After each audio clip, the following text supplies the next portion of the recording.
I'm Morag and welcome to this episode of Sense Making in a Changing World podcast. Join me each week in conversation with leading permaculture-related educators, thinkers, activists, authors, designers, and practitioners to explore the kind of thinking and action we need to navigate a positive and regenerative way forward, to myceliate the possibilities and to share ideas of what a thriving one planet way of life could look like.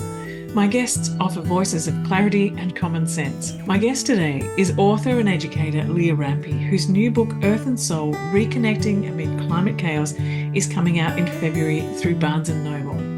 Leah questions about how we are to live in these challenging times, to open our hearts and to listen deeply, connect with the earth and our collective intelligence. With her experience as an Al Gore climate leader, an educator, professor, climate and not-for-profit executive, leadership consultant and local government councillor, she has come to ask some deep questions about what it means to live, to remember our kinship with the earth, and she leads retreats to explore this. She's also applying this to her daily life. She lives in a co-housing community and leads a local food initiative called Save Our Soils and a monthly gathering called Church of the Wild Two Rivers.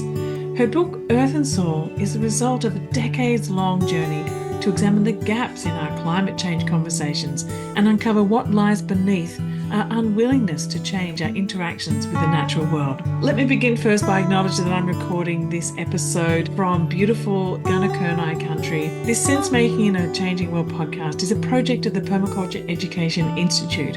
We teach permaculture design, teaching and livelihood skills online to people on 6 continents, who in turn localise and enrich it and find appropriate ways to apply the planet care ethics of earth care, people care and fair share wherever they are. Before we jump in, I'd love to invite you to subscribe to the Sense Making the Changing World podcast on your favourite podcast app.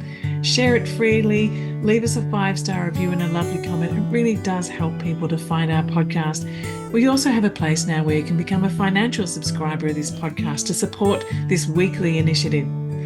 All right, then, well, let's turn to this beautiful conversation with Leah Rampy. I hope you enjoyed just as much as I did. Thank you so much for joining us on the Sense Making a Changing World show today. Thank you. Thank you for having me. I'm thrilled to be here. You know, the name is so perfect for what we're talking about, sense making. Yeah, look, you know, in looking at what your book is about, I fell in love with it. I absolutely fell in love with it. And I hope everyone gets a chance to read this because really, you're talking at the heart of the issue.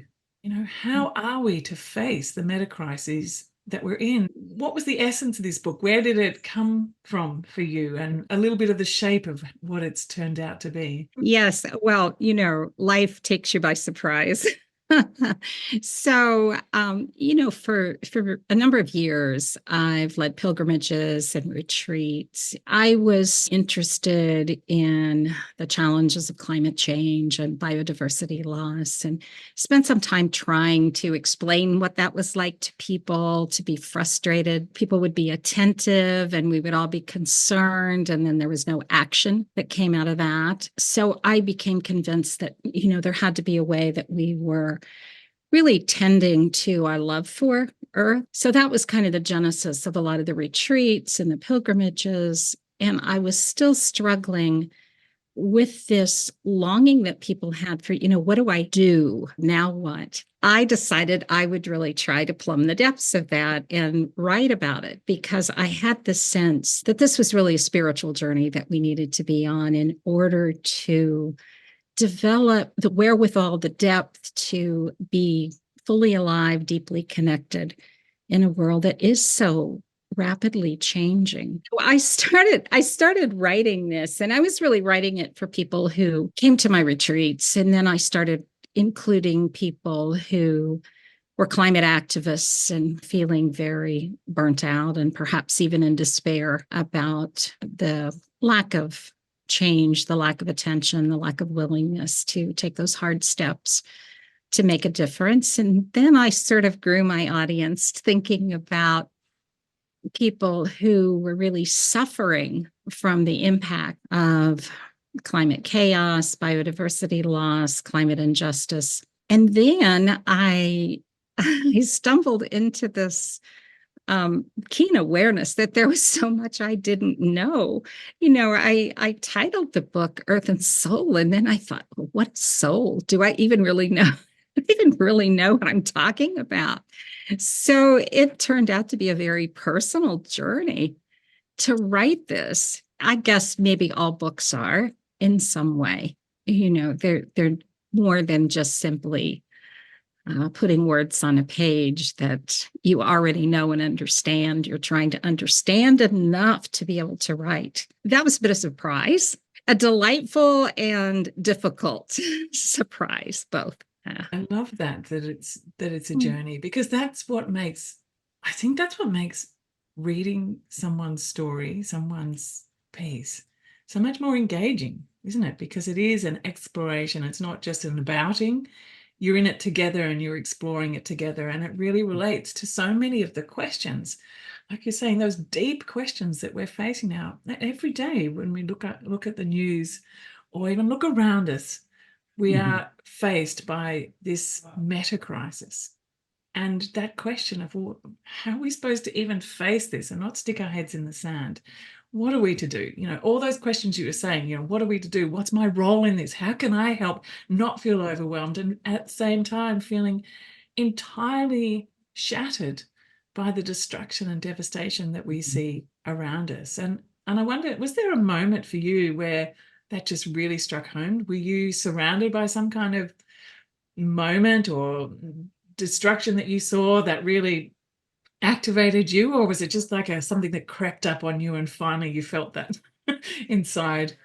Yeah, it's a good question.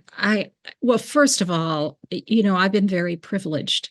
So we tend to live in a place that is not subject to dramatic earth events. We're all facing drought. We're all facing intense heat. We face these crazy storms that I wrote about, some of the ones that we were in before we even knew what they were. The names are just evolving all the time. We have more and more names for various storms that we never even heard of because they're so intense. And I think even scientists are struggling. How do we describe what's going on? So we've been very fortunate. I don't feel like it's the result of because I've personally had great loss, but I do have a real strong sense of identity with trees. I am so drawn to trees. I feel like they're a soul friend for me. I have always cared about trees, perhaps because I grew up in the middle of the United States where there weren't very many. So the ones that were there were really precious. And you really wanted, when you're driving through the fields, you really wanted to see that cottonwood tree that was providing some shade against the hot sun. I wrote about one piece where I was, I was writing about trees, and I was reading the book called Evergreen about the 5 megaforests of the world.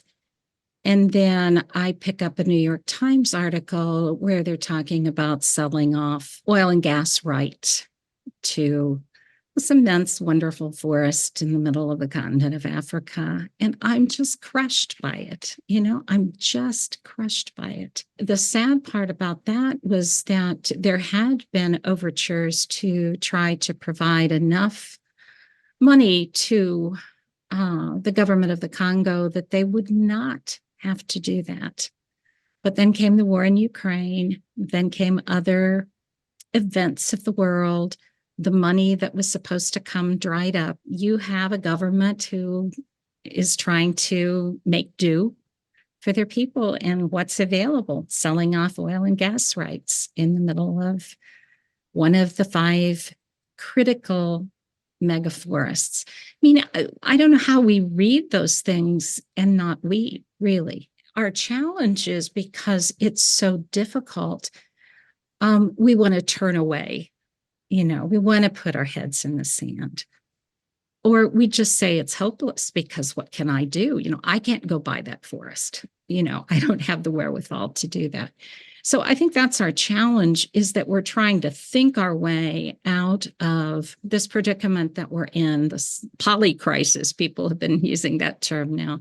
We're trying to think our way out of it. And when we do, we're depending on what we know, what we understand, our previous experiences, and that's woefully inadequate for the level of the crisis. We have to work at a level where we can access wisdom that is deeper than we know in our intellectual being. And I think there's something too about the way that our society works is we're not set up to hold that level of grief or to have that capability to do it together. With like a lot of Indigenous societies and traditional communities had those processes and practices or rituals, and perhaps this is something that is what you're actually pointing to. The spiritual retreats is somehow touching on something, giving space for us to awaken together, to mourn together, to dive deeper together. There's something about the togetherness, I think, that is really important. It's not just an individual task, is it? This grief holding. No, I think that's right. I think we can't do it alone. I don't want to make generalizations about Australia. I should make generalizations about the United States, but I'll just go ahead and feel free to do that. Yeah. To say that, so much of the Western kind of culture has us going it alone. We have this saying of pulling ourselves up by our bootstrap. You can tough it out. You can do it. You shouldn't need other people. And, it's just wrong. It's so wrong. I mean, there is nothing in this living world that gives us examples of how you live an isolated life. Everything is totally interconnected, interwoven, interdependent, isn't it? That science tells us that as well as our hearts. It does. It does. And the whole cosmic story is nothing but interconnection. In essence, life is relationships. Yeah. It's not life without relationships. And so why would we think that we're supposed to mourn alone? We can't possibly hold that. We can't. No. It's too immense, and it's just going to be ongoing.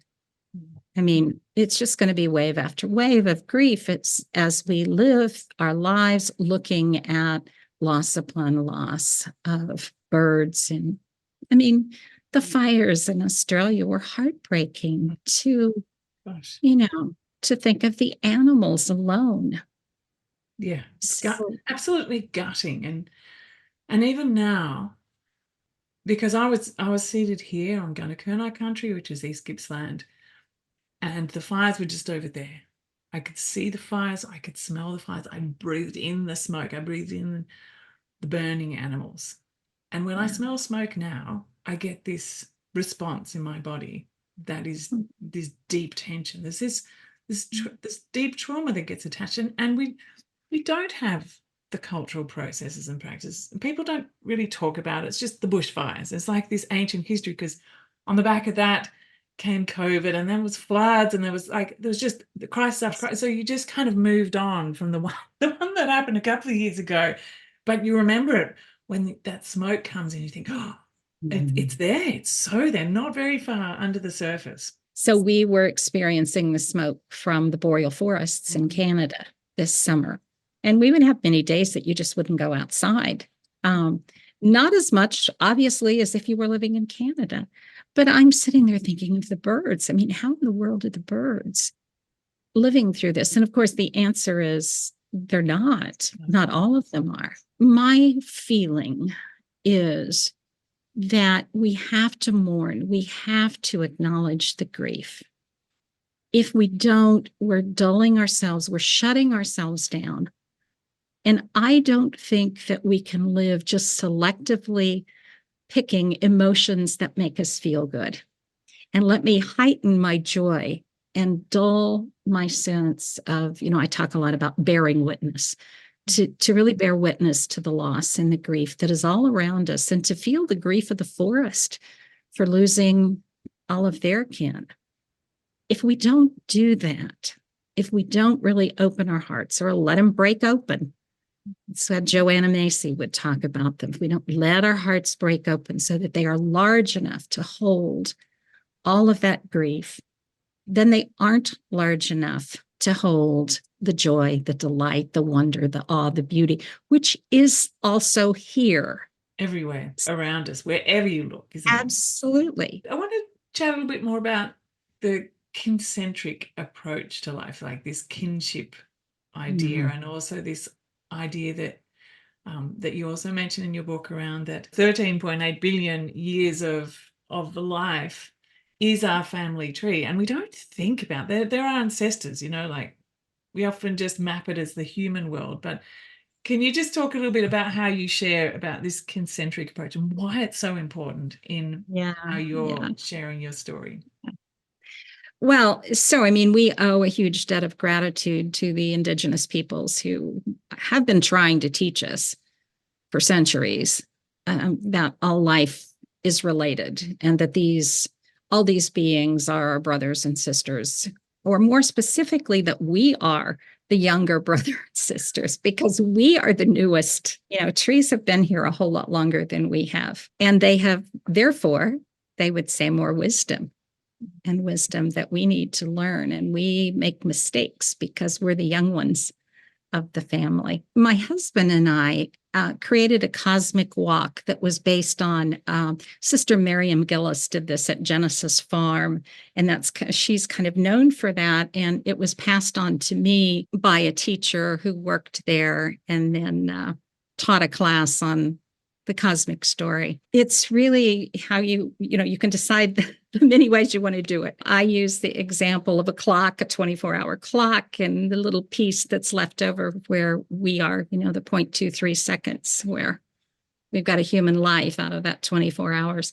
But what's really wonderful to do is to put it out, to make a big spiral and walk the equivalent of that 13.8 billion years. It's a fun math exercise to scale everything, but I think the spiral has to be really big to actually be able to fit on the human part, doesn't it? Particularly industrial human. Yeah, you keep going. You keep going. You're saying, okay, foot's going to be 1 million. Nope, that's still too big. Foot's going to be 10 million. Yeah, a friend of mine at Schumacher College in England created the Deep Time Walk, and he's mapped it out along the cliffs in Devon. So you can actually walk out, and along the way there's a point. There's as many meters as there is the story, and he has an app that goes with it. So when you get along, you sort of get to read what's going on. It's the same concept, and it's super powerful, isn't it? It really puts into perspective humanity's story as part of the planetary story. I don't know any school curriculum that has that cosmic story in that way. From a perspective of education, because you said right at the start, we need, kind of an education for action. Like, how do we learn to what it is that we're supposed to do? From your experience of being in the education system to the kind of education that you're doing now, what's your reflection on the kind of shift that we need? What kind of leadership in the education world do we need to bring it around to be focusing on the kind of things that you think we really need to be focusing on? Certainly there are schools where the curriculum is outdoors and where kids are connecting with the living world. I mean, I would love to see that just run rampant all across our countries. Kids really know how to learn. They really do. And I keep thinking, I'm writing so much about reconnecting to our senses.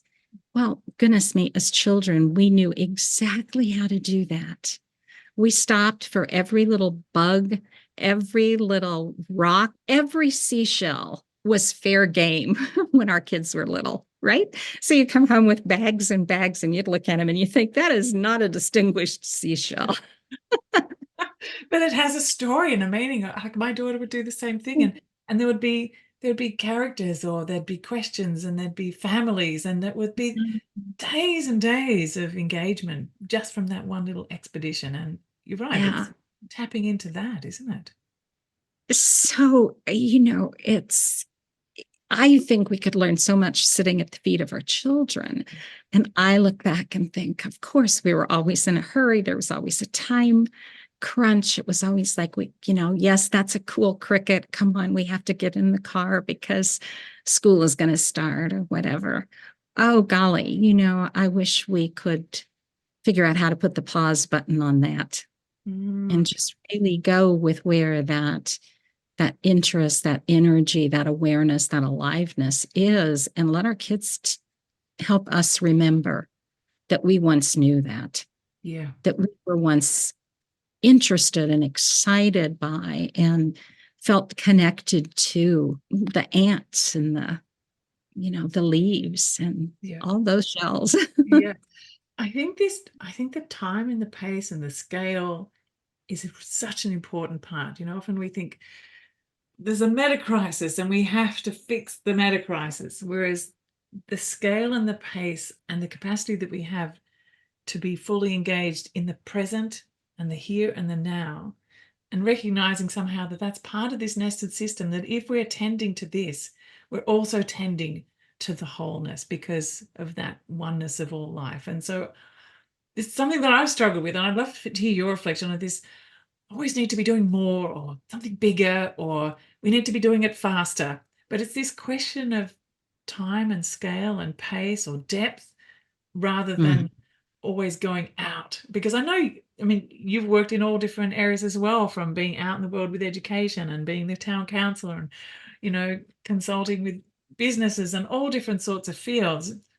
But coming back into this time and place of being deeply present. And so just where do you feel is the most impactful place to put your energy? I think part of our challenge is exactly what you're saying, is that we feel we must do something big and we need to think it out and figure it out.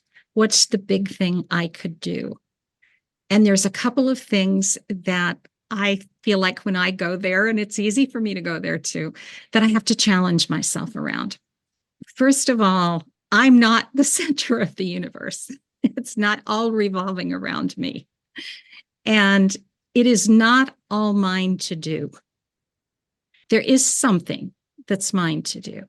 There is a soul, SOUL, purpose that is mine to do. I won't know what that is generally without a pause, without that space, that depth, that breath. That's one thing. The second is my wisdom is insufficient. Even if I dig into heart wisdom, which is much more sophisticated than my little thinking mind, even though I've made most of my life trying to, grow that thinking mind. But my heart wisdom is so much deeper, and the wisdom of the world. So how could I walk just in this little tiny preserved area that we have around our little village here? How could I walk there and really listen to what's being invited? How could I discern? See, I could walk there and I could say, oh my goodness, there's multiflora rose growing here. And we know that's an invasive. And so I need to go pull all of that out. But this is the kind of thing we've done to people and to land over and over, that power over. And we these superior beings, know how, what's supposed to be done. And we do that to people, and we do that to plants, and we do that to animals. So the question is, how do I turn that? How do I turn that? How do I let go of that belief, that human-centric kind of viewpoint, and say, what is it that you're doing this in permaculture? What is it that the land knows? What is the land trying to tell me? And that's what I love, that conversion of the work we're doing, because I know you start with, you got to begin by listening. Yeah. Yeah. And that's a weird thing to some people. Let's just put that out there. I'm glad that you pointed that out, because I've been doing this for so many decades now, and it's just the normal way of landing in a place or starting. And sometimes I forget that. Maybe that's the beginning of a conversation. I wonder, when you talk about the kind of leadership that we need now, how do you create spaces offer leadership in a group, particularly groups that really feel dedicated to want to do something positive in the world, but encourage them to slow down, pause and listen and hear what's really at the heart of the matter? Well, I have a magic pill for that, you know. I'd love to Yeah, hear I mean, yeah. I mean, it's such a challenge, right? It's such a challenge. And part of it is it's a challenge for me. You know, it's not just how do I um, help these poor people who don't know. It's like, how do I keep over and over again putting myself back in that curious, learner, humble mode? Yeah. I think that takes practices. I think that takes community. I mean, we want to surround ourselves with others who, you know, you can remind me and I can remind you before we run off to pull out every multiflora rose that there is, and Thank then you leave for the that answer. house. That's such a perfect answer, isn't it? It's like it's being humble, paying Mm. attention, showing up, listening to others, asking for advice, having, a good heart, but not having all the answers, that curiosity. And again, that's sitting at the foot of the child and seeing that approach, because that awe and curiosity is something that, I have 3 kids and my youngest is still 10, and we still have that awe and wonder in that daily practice, which is beautiful. And I'm feeding and nurturing that as much as I possibly can to keep that, that just so alive in our household, which is just beautiful. Oh yeah. Mm. Yeah, hang on to it, and goodness me, let them nurture you, you know. Mm. Yeah, yeah, Like absolutely. be the student to that, you know. So I Um, wanted to touch on, because Sense Making the Changing World podcast is also something that is deeply coming from the Permaculture Education Institute and the permaculture world. I know that you've been involved in setting up something called Save Our Soil and local food programs. Can you speak to a little bit about that and how that is part of this journey as well, or how you've woven it together into your thinking around? yeah, it's dear to my heart, so I really appreciate the opportunity to talk about it. I'm a member of a co-housing community. And there are 30 homes here. We're 5 years old in terms of actually having our physical space built here, more like 10 years, you know, if you go from the beginning of the time together. When we first moved in, sort of there were these kindred spirits who found each other around earth care. And I will say that that is one of our values for the community. And yet some of us have a real, like, what are we going to do? And so there were a small group of us who got together. One of the women had seen a film that really excited her. And so she's like, what can we do? You know, attention to CO2 that's emitted by the town, and put a strategy together for how we lower our, you know, our carbon footprint and all of that. And we just kept talking and talking about what was being invited. The organization Kiss the Ground was offering some classes, so we ended up doing some classes from them. And I had moved here from a small farm that my husband and I were doing very humble permaculture steps on this little farm that we were living on. And I mean, like 8 acres, not doing anything large scale, but we really had put together a plan and we were trying to learn about it. So it really spoke to me, the idea of focusing on soil. We used to call ourselves, we used to say we're a grassroots group. And I don't think we should be saying we're grass, but um, We've often because said that too. Is that got to be another name? What's your name? I'd love to hear what you call I yourself. keep trying to say we're all volunteer. That's what I'm saying now. Because we actually have a program called Lawns to Life. That's one of the things we do. And we go around to garden clubs and anybody who will have us, Sierra Club. And we talk about how you can take your lawn and transform it into a habitat for critters and people to have food, right? And keep water on the land, particularly concerned about pollinators and so on. So that's what we're, that's one of our big programs. So calling ourselves grassroots isn't quite, quite the best name. I But love we've the also, all volunteer, because often it's yeah, the volunteer seeds that come up, the ones that are, there you go. it's Yeah. perfect, absolutely perfect. That's one of our goals. Another is to support local food. So farmers who are using regenerative practices, we do panel discussions with them and kind of try to get visibility raised for them. We have arrangements for them to deliver food here to our community so that people can easily get access to this CSA, the community supported agriculture. We have a large community garden, and we have a couple of women who are leading that team for the community garden. And they work with our meals team. We share meals maybe once a week, sometimes more. And they work with our meals team now, and they're trying to grow the things that the meals team would like to prepare.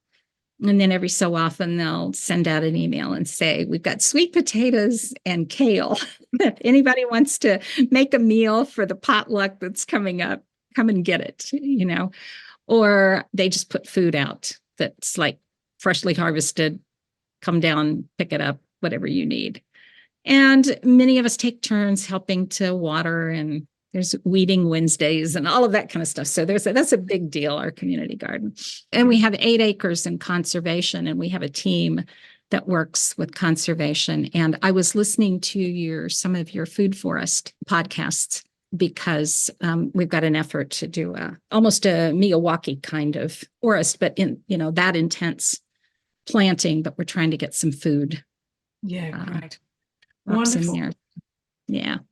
I'm really excited by hearing you talk about this. So, you have a community co-housing set up, and you have the food system set up, and you have the sort of the climate activism awareness, but brought in and woven through with your particular focus on this spiritual journey, this pilgrimage. And I wonder, again, going back to Schumacher College, it was a big part of my awakening. I was there when I was 23 and spent a lot of time with Satish Kumar, who was the founder of that. And he talks about that trinity of soul, and society.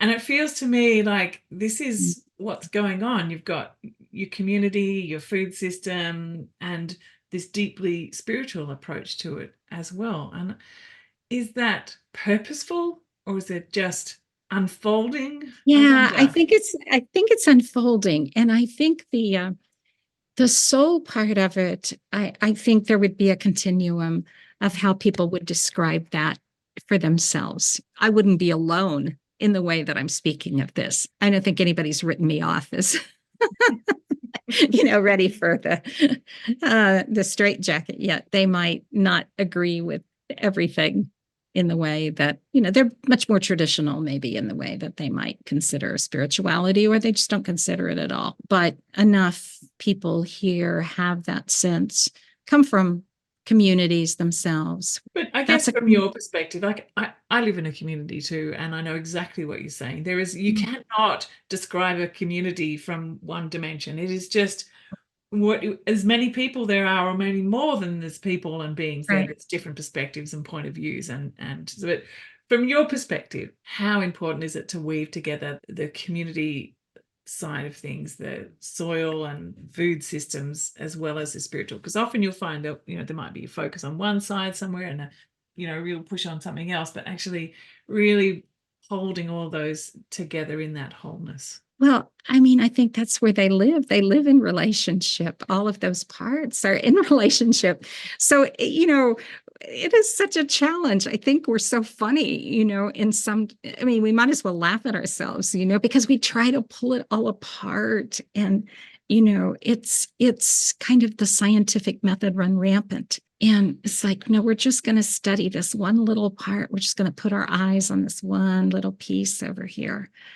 And, tell that to a forest, right? You're absolutely right. There is nothing that sits in isolation, and it's only when we blinker ourselves and really kind of tunnel vision ourselves can we actually see things in isolation. It's fair to say we can't hold it all at the same time. We don't necessarily need to say, I'm going to try to have a conversation that always brings in all of those components, that we lift them up differently. It's just that we remember that they're connected, that they're interwoven, that we're all entangled. Yeah. Yeah. So when you're not writing about Mhm. what else are you offering into it? I know you have retreats, and what else is going on in your world of sharing this? Because I think, I don't know if you're anything like me, there's not a day when you don't feel like, "Oh, how can I show up today and share this in another way?" There must be lots of different dimensions to your work, I can imagine. I had a hunch that was true for you. Well, one of the things that I did shortly after we moved here 5 years ago was I started Church of the Wild Two Rivers. That is a monthly meeting. We meet on Sunday afternoons and we spend 2 hours together. We have a theme each time. So we come and we introduce each other and we introduce the theme. I always say we're building community in real time. So whoever shows up is the community. And then we take that theme into silence and we walk the trails. I mean, by ourselves, we walk the trails, we walk in the woods, or we sit, whatever. But that's the only request, is that you're in silence, attentive as you can be to the living world around you and what that living world is hoping to convey to you. That's about 40 minutes of our time together. I say that's the sermon for our church, is that silent wonder. And then come back and we have little groups where people talk about their experience and we share a little bit as a large group. And, we might sing a song, we might have a fire if it's, we have a person who often will lead a dance. But basically, the idea is we come together and lift up a few questions that we might have and we take them on our walk. Beautiful. Yeah, so that's one of the things. And just to have that every month, just to land into that. And, Yeah. and that's a little bit about what you're saying about making space, pressing pause, allowing, like, actually practicing the pause. You can't just say, "Oh, we've got to pause," and our busy days go on. We actually need to put into our practice of our daily life, or a monthly flow, that we do that pause. I think that's really, really important. It's so powerful. I've gotten to the place I don't lead retreats anymore that are not drenched in silence. There's little seminars, there's little offerings, there's a little shaping of whatever the theme is, an invitation to a particular practice, perhaps, if that's right for you. But then a lot of space to be outdoors listening. I am really gifted every time I lead a retreat. That is so rich for me to be part of that. Yeah, that's beautiful. Yeah. I think I talk too much. Oh, I don't think so at all.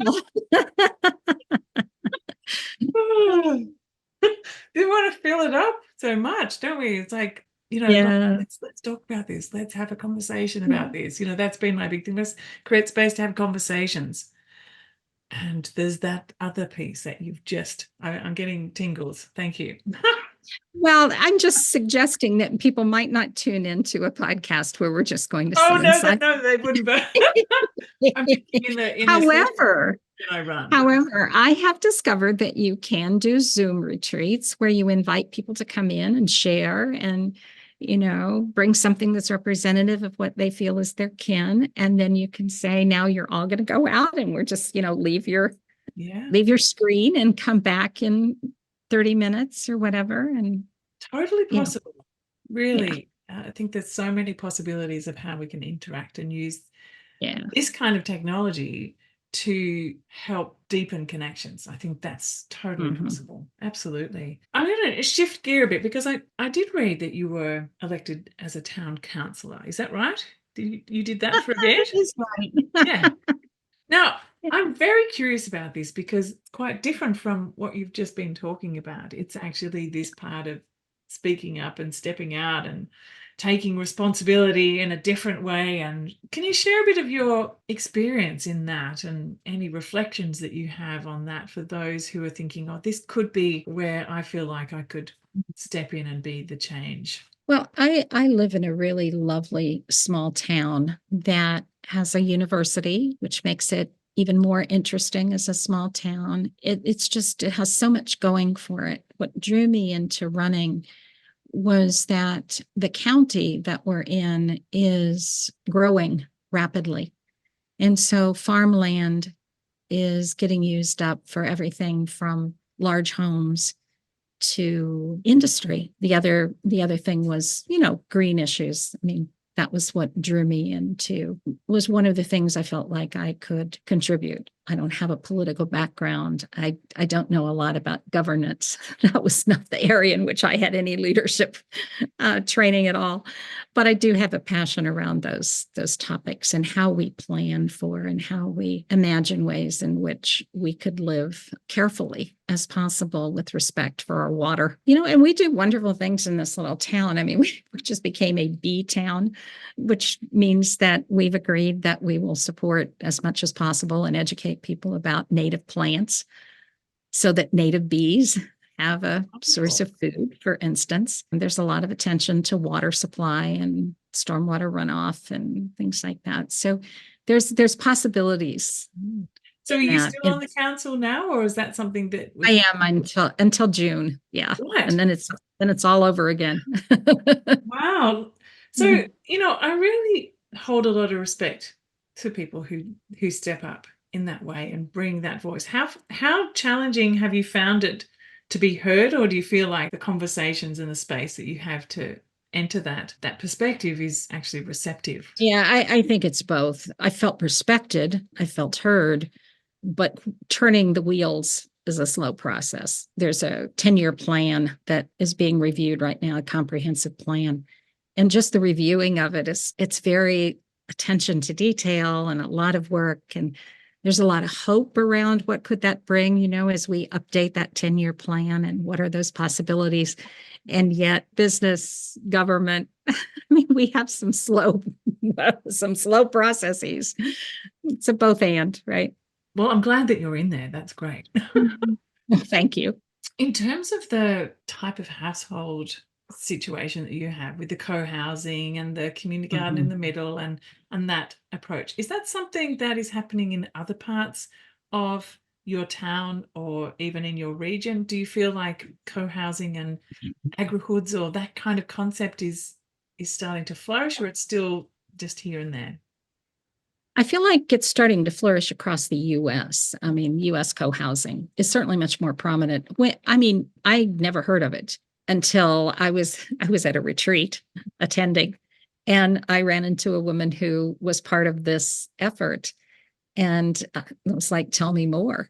And that was the first I'd even heard the term. Sorry to interrupt. I'm just saying it's interesting. I've been involved in the eco-village movement for a long time, and you kind of forget that it's not on the radar of, like, if you're looking for a house, that these are the options, that there is these other options out there that are maybe not visible.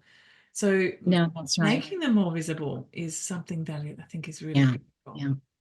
Well, and the other thing, since I mentioned the county, we've been trying to invite representatives from the county to come and see a different model of housing.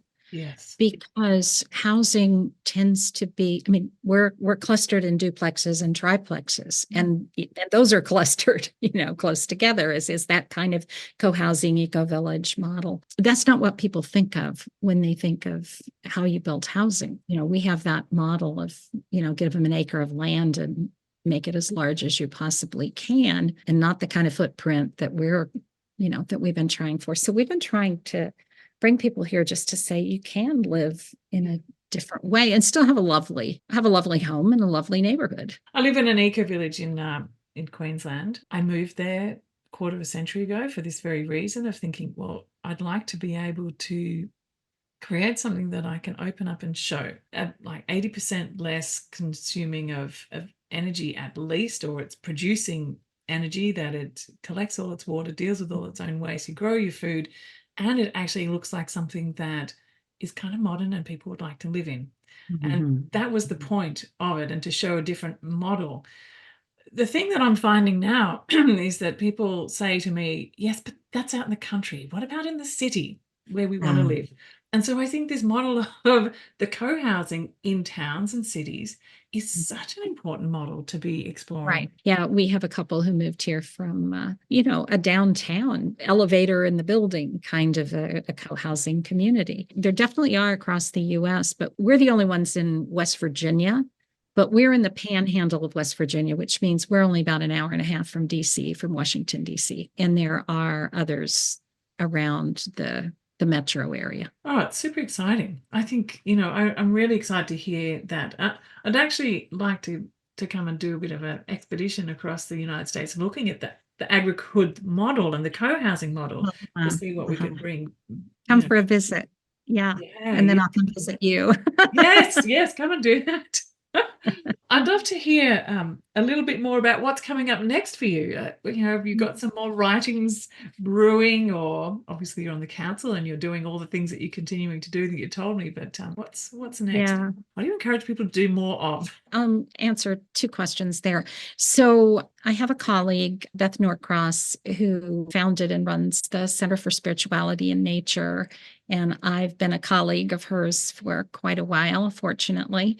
And she and I, 3 years ago, co-wrote and then have been co-leading a class on the spiritual wisdom of trees. So we were asked by Broadleaf Books to write a book on that. So we're in the throes of co-authoring a book. It's good, and I think we've committed to way too tight a time frame, but love the content, love that topic. If I were picking one thing, I would say to remember the wisdom of our senses.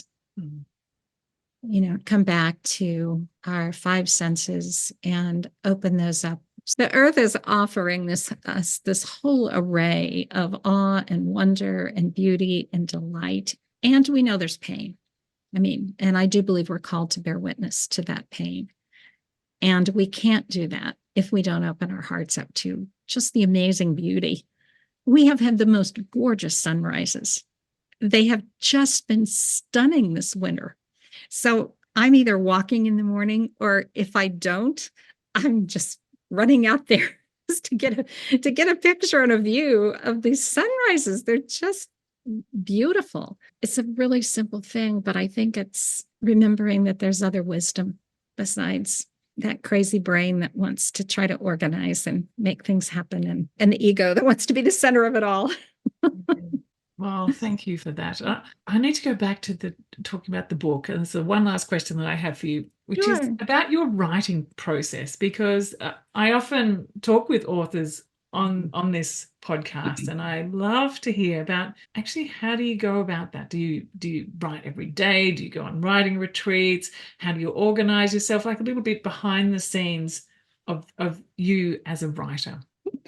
Oh my.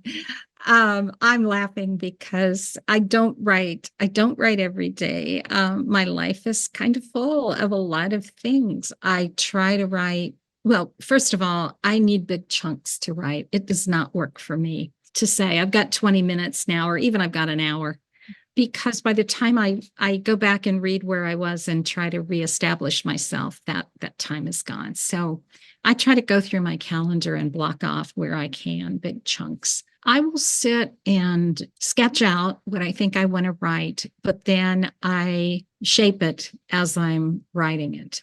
And then I will come to a place where I have no idea where it's going. I leave my laptop and I get my journal, and I go sit with my journal and I longhand something about where that is. And sometimes I step away for days, and there were a few sections where I've stepped away for weeks. I just didn't know where it was going to go. And then something will come, it'll be a word that I've read or something I see. I'll wake up in the night and go, oh, it's about this. Do you find sometimes when you're out walking, looking at beautiful sunrises or something, that it lands as well? Like when you're in that calm, peaceful state, that an idea will just show itself to you? Yeah, I think I have to give up the mind that's trying to figure it out. Sometimes that's really hard to let go of, because I'm really working it over and I'm wanting to understand, and what is this about? And maybe it could be this, and maybe, and then I'll try that, and it's just really not. So I write my way into knowing, and I write my way into not knowing. Well, I guess too, maybe having a deadline helps as well, because I get stuck in that, just keeping on reworking things and going over things. But knowing you have to finish by a certain point really helps to knuckle things down a bit, I suppose. Yeah. I don't know. I think the jury's out on that.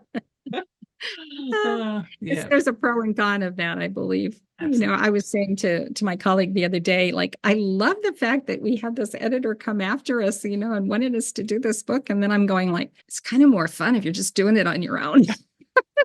Oh, I love that perspective too. Yeah, look, I think it's so important though to be sharing these perspectives and these ideas and getting it out into a books are so important, aren't they? I mean, we talked about, finding your sense in your heart, but it's often when you read insight in someone's deeply thought concepts that they're sharing with you that it does help to break open a heart. It does happen in a book, and because you're there with your thoughts and someone else's thoughts, there is a connection that happens there too. So thank you for taking the time to write and share that with with everyone. I wrote the book with the idea that I know I don't have all the answers. I maybe not even have a large number of them. I know the conversation I want to be in. And so the things I'm writing around, it's really around the conversation that I want to be in, because it feels like the one we need to be having in these really edgy times. And so that's really, as much as anything, why I wrote it. And then, as I said, the delight was that I uncovered some surprises. So for people who would like to get a hold of your book, I will put the links down below. For you as an author, where is the best place for people to get their book? Is it directly from your website? We have a local bookstore, so I'm not selling it on my website through me, but you go to my website and you can link to our local bookstore. And it's on Barnes and Noble, and it's on a handful. There's places. Yeah. All of the other places. Look, thank you so much, Leah, for joining me today. It's just been an absolute delight to speak with you, and I'm really looking forward to sharing out your book far and wide as possible. Thank you. I have so loved connecting. And again, I'm really honoring the work that you've been doing. Thank you for that, and that you continue to do. And I'm in awe of anybody who wields a spade with their bare feet. So Oh, thanks, Leah. Thank you for tuning into this episode of Sense Making the Changing World. Check out the show notes below to find out all about Leah's work and where you can access her book. Also, check the show notes where you find details of all our permaculture courses, our YouTube, blog, free masterclasses, film clubs, and make sure you're signed up to hear news and updates. And come and join us at the Permaculture Education Institute to learn practical skills for designing and teaching permaculture and making a good livelihood while living a permaculture-inspired, one planet way of life. Take care. I look forward to your company in coming episodes.